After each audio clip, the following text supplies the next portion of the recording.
la negociación política.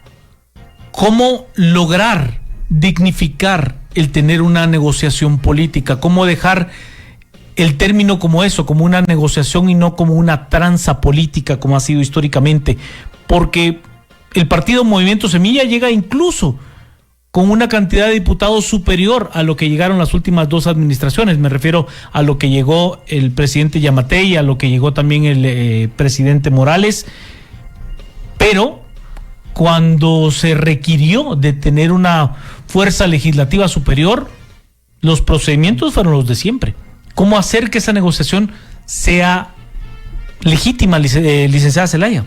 Bueno, hay un hecho que el partido gobierno necesita 81 votos mínimo para la aprobación de algunas disposiciones, leyes, transferencias, qué sé yo. Entonces lo tiene que hacer con transparencia, pero su base partidaria también tiene que comprender que eso se tiene que dar siempre que sea, repito, con una forma que no es con prebendas ni con pagos irregulares, sino a la luz de todos. Porque si se repiten situaciones que cuando dos ex candidatos presidenciales le fueron a dar apoyo, tuvieron rechazo de esa base partidaria, estamos perdidos, porque si no tienen los 81 votos, los tienen que conseguir a base de negociaciones que vayan en pro. Por ejemplo, si son diputados distritales, pues es válido que les interese obra pública para sus comunidades. Lo que no es válido es que lo ejecuten ONGs de sus parientes o que estén con testaferros de intereses ocultos de ese grado. Pero no es malo que un diputado distrital logre una determinada obra para su departamento o para su comunidad. Entonces yo creo que es un ejercicio político que se practica en toda democracia, que entiende el rol de las minorías y el juego parlamentario para que dé por resultado avances en la legislación que se necesita. Y por lo tanto, en ese sentido, lo primero es que una toma de conciencia ciudadana, que el que platiquen bloques legislativos que no necesariamente coinciden ideológicamente debe y puede llevar a acuerdos que beneficien al bienestar social. Pues no tiene por qué el simple hecho de que se vea que transparentemente en los corredores del Congreso, en los salones del Congreso, no en lugares escondidos ni desmentidos, se den las reuniones, y ojalá se logre, porque eso viabilizaría muchas de las políticas públicas que se quieren poner en marcha. ¿Cómo lograr esa negociación transparente, doctor Maúl?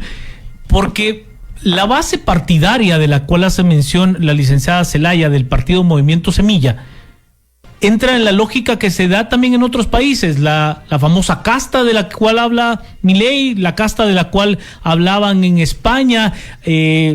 Aquí hablamos del corrupto, bajo la misma lógica, ¿no? Este grupo de personas que están enquistados en el poder, y a partir de esa lógica han venido a negociar y a hacer lo que se les ha dado la gana bajo mucho tiempo. Y esa base partidaria de Movimiento Semilla lo que busca es un cambio. ¿Hacia dónde? Creo que eso es cuestionable, pero un cambio. ¿Cómo legitimar el poderme asentar a hablar con aquel al que tildé de corrupto? Al que le dije, mire, es que usted es un corrupto y por usted no hay que votar nunca, y hoy tengo que negociar abiertamente con usted. Sí, es una excelente pregunta, y también hay que entender en dónde está Guatemala en términos de las posibilidades de una negociación. Me voy a referir al caso de la Argentina. Milei les llamó a los congresistas coimeros, aquí diríamos les llamó perros mordelones. Ahí les va una propuesta de ley ómnibus con 600 reformas, se la tragan, ustedes son responsables de la debacle de Argentina. Milei se puede dar ese lujo, primero por su personalidad, por la forma que llevó la campaña, por el triunfo que tuvo arrollador, y número dos, porque también ha tenido un equipo durante año y medio, 2 años, trabajando en reformas específicas que ya las tenían listas para tirarle un tamal así de caliente al Congreso. Ese no es el caso del partido Semilla.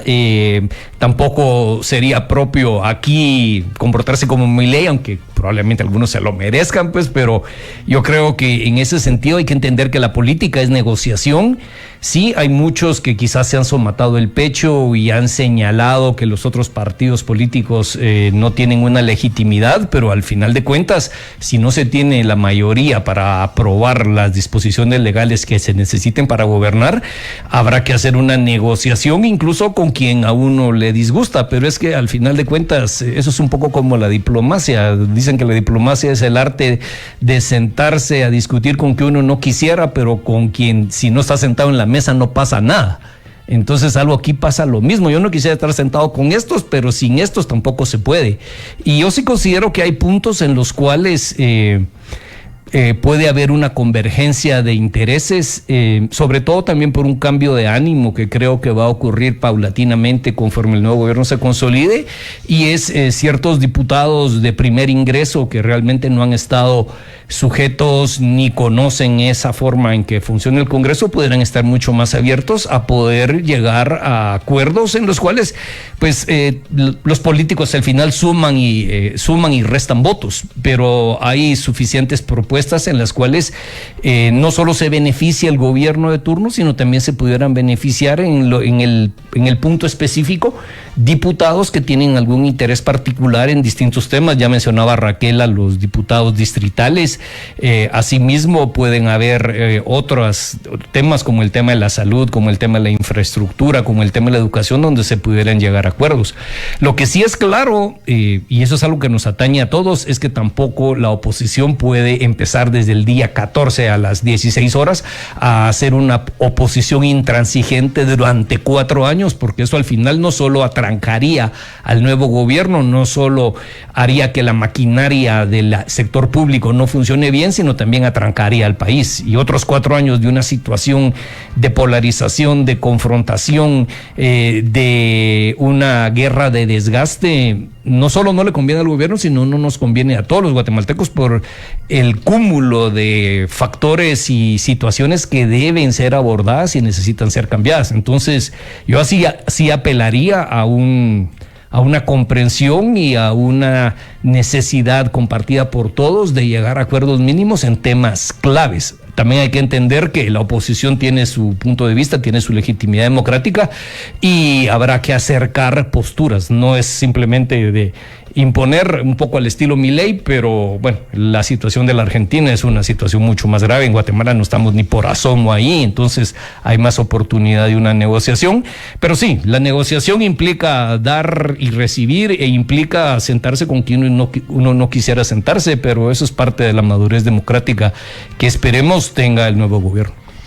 Licenciada Zelaya, ¿es el momento político, eso a lo que los politólogos le llaman el timing, para poder buscar una transformación real de Guatemala? Y cuando le hablo de una transformación real, le hablo de puntos de los que venimos discutiendo en este país desde hace 20 años.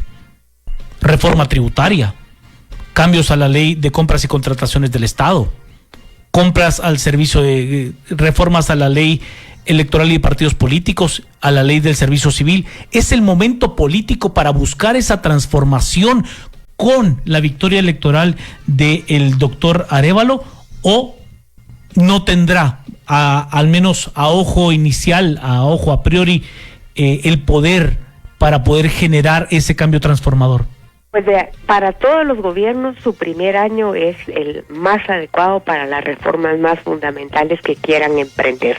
Y sí me faltó comentar eso, más de 90 diputados son nuevos en este Congreso. Entonces a mí me parece que todo el ambiente que hay de tanta insatisfacción con la corrupción lleva a que tengan que tener forzadamente un comportamiento un poco distinto al que hemos estado acostumbrados. Y me parece que hay que poner el empeño de poder presentar propuestas técnicas, cortas, concretas, que se le dé un tiempo a la oposición para que haya intercambio, para que haya aclaraciones.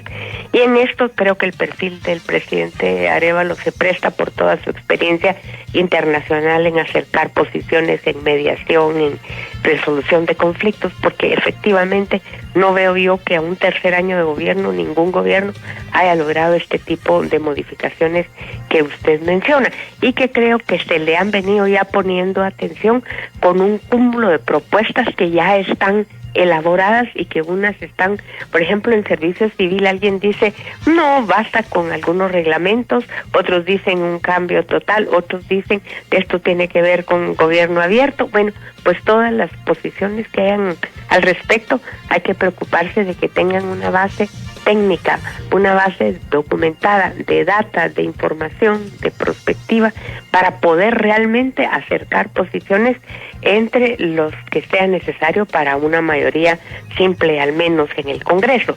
Y no quiero terminar sin mencionarle a propósito de Milei todo lo que dijo, pero tiene a esta Patricia Bullrich, creo que es la de ministra del Interior, y fue una de sus principales antagonistas en la segunda vuelta, que era del partido de Macri.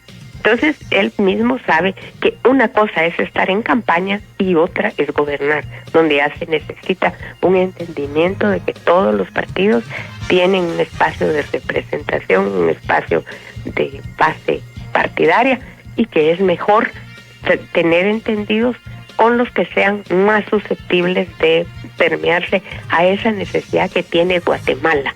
Una administración que fracase rotundamente en este próximo periodo sí nos llevaría a unos escenarios totalmente indeseables. Por muy polarizada que esté la sociedad guatemalteca, sí creo que entendemos lo que nos estamos jugando. Doctor Maul, una de las frases que aquí mismo dijo el presidente electo Bernardo Arévalo en su calidad de candidato era que si la cabeza está sana, el cuerpo está sano. Lo escuché varias veces, de múltiples actores. ¿Es cierto, parcialmente cierto, o es falso? Porque hay quienes han estado en el ejercicio de cargos públicos, se le dice, mire, el animal es tan grande, es un monstruo y pisa fuerte, ¿no? Camina fuerte y golpea, no importa quién esté, ya el animal está instituido. ¿Puede haber un cambio transformador para matar a ese monstruo y poder reconstruirlo? ¿O se requiere tener un poder demasiado grande para matar al monstruo? Esa es una excelente pregunta. Ni es cierto ni es mentira, sino todo lo contrario. Por supuesto, al tener la cabeza clara, la cabeza enfocada donde tiene que ser, un líder honesto, un liderazgo moral, si me permiten usar la palabra, es importantísimo, porque claro, si está clara la cabeza, si están claros los principios de quien tiene simbólicamente el poder, los que están abajo pues lo pensarán dos veces. Pero dicho esto, también es cierto que el sector público tiene su propia inercia. Esta es una maquinaria que está funcionando y funciona para lo que funciona. Que no nos guste a nosotros. ¿Cómo funciona? Así es. ¿Cómo funciona? Esos son otros 20 pesos, pero funciona para lo que funciona. Lamentablemente, en lo que funciona no favorece a la gran mayoría de la población. Eso, cambiarlo, es muy, pero muy difícil por las propias restricciones institucionales y legales existentes, por la inamovilidad que hay en el sector público, por lo descuidado que hemos tenido nosotros a nuestro servicio civil en cuanto a meritocracia, en cuanto a esquemas de remuneración basados en resultados, en mérito. Entonces, pues si yo me puedo sentar y puedo tener clarísimo todo, pero es tan grande este leviatán y tiene tantos tentáculos que van a seguir haciendo lo que tienen que hacer. Ahora, ¿cómo reformar eso en el cortísimo plazo? Es prácticamente imposible, pero sí, el nuevo gobierno, como todos los que han pasado, tiene armas poderosas para poder ir cambiando esa lógica de funcionamiento sin necesidad de ir al Congreso, y es a través de todas estas disposiciones normativas de segundo orden, acuerdos gubernativos, acuerdos ministeriales y toda esta forma ya práctica de manejar el día a día. En ese sentido, yo creo que hay cuestiones importantísimas que pudieran echarse a andar de manera inmediata. Ya Raquel mencionaba algunas, por ejemplo, reglamento de la ley de contrataciones. Ahí se pueden hacer modificaciones importantes para eliminar algunos problemas gravísimos que tenemos. Lo mismo reglamento de la ley de servicio civil, por mencionar dos disposiciones normativas internas en los ministerios, etcétera. Eso no va a cambiar la gran lógica de funcionamiento, pero sí pudiera ayudar a que funcione un poco mejor. Ahora, hay que entender también que cualquier gobierno que llega, en lo que descubre cómo funciona, el tiempo que les toma sentarse en sus posiciones y poder tan siquiera entender cómo funciona, son 6, 7, 8 meses. Entonces, pues sí, se agradece que tenga esa claridad el presidente Arevalo, se agradece también que se mantenga incólume en esa postura, pero también me acuerdo que Ronald Reagan, cuando llegó, prometió cerrar el Departamento de Estado y dio las órdenes a donde correspondían. Quiero cerrar el Departamento de Estado. Y él cuenta, ¿y qué le respondieron? Yes, sir. ¿Y qué pasó después de 8 años? Yes, sir. Yo me fui, el Departamento de Estado seguía ahí.